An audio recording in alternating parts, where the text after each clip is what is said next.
صرف کسی کو کچھ دینا ہی ہدیہ نہیں ہوتا، بلکہ کسی پر غصہ آ جائے تو اس کا اظہار نہ کرنا، اور کسی کے راز معلوم ہو تو ان کو چھپا دینا، کسی کی عزت کو تار تار کرنے سے اپنی زبان کو بچانا بھی ہدیہ ہی ہے۔ اس معاشرے کا ایک کڑوا سچ یہ بھی ہے کہ سچے انسان کو جھوٹے انسان سے زیادہ صفائیاں دینی پڑتی ہیں۔ دل کا سکون چاہتے ہو تو حسد سے بچو، اصلاح چاہتے ہو تو غلطی کو تسلیم کرنا سیکھو، خوشی چاہتے ہو تو دوسروں کو خوشیاں دینا سیکھو۔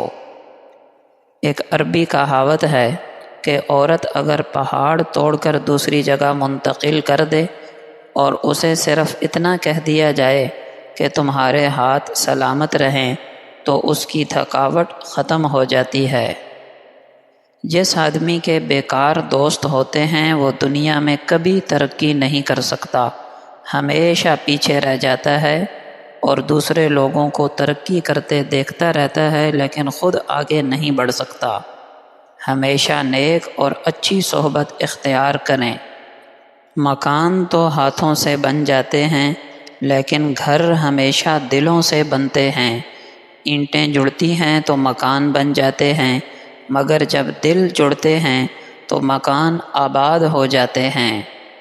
اگر جہالت دنیاوی تعلیم سے ختم ہوتی تو شہر مکہ کا پڑھا لکھا آدمی ابو جہل نہ کہلاتا۔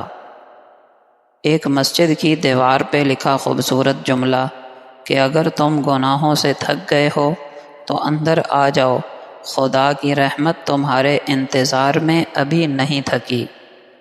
اللہ جل شانہ کا فرمان ہے، اور جو شخص محنت کرتا ہے تو اپنے ہی فائدے کے لیے محنت کرتا ہے، یقیناً اللہ تعالیٰ تمام دنیا جہاں کے لوگوں سے بے نیاز ہیں، اور جو لوگ ایمان لائے اور نیک عمل کرتے رہے ہم ضرور ان کی خطاؤں کو ان سے دور کر دیں گے، اور جو عمل وہ کرتے رہے ہیں اس کا بہترین بدلہ انہیں ضرور دیں گے۔ حضور اکرم صلی اللہ علیہ وسلم نے فرمایا، جو شخص نماز جنازہ ادا کرے اور دفنانے کے لیے جنازے کے ساتھ قبرستان میں نہ جائے تو اسے 1 قیراط اجر ملتا ہے، اور اگر وہ دفنانے کے لیے بھی ساتھ جائے تو اسے 2 قیراط ثواب ملتا ہے۔ ان دونوں میں سے چھوٹا قیراط احد پہاڑ کے برابر ہے۔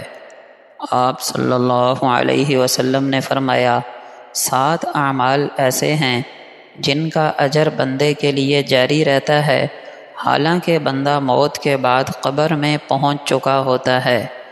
1 جس نے علم سکھایا، یا نہر جاری کروا دی، یا کنواں کھود دیا، یا کھجور کا درخت لگا دیا، یا مسجد بنا دی، یا پڑھنے کے لیے قرآن کریم چھوڑ گیا، یا ایسی اولاد چھوڑ کر گیا جو اس کی موت کے بعد اس کے لیے مغفرت کی دعائیں کرتی ہو۔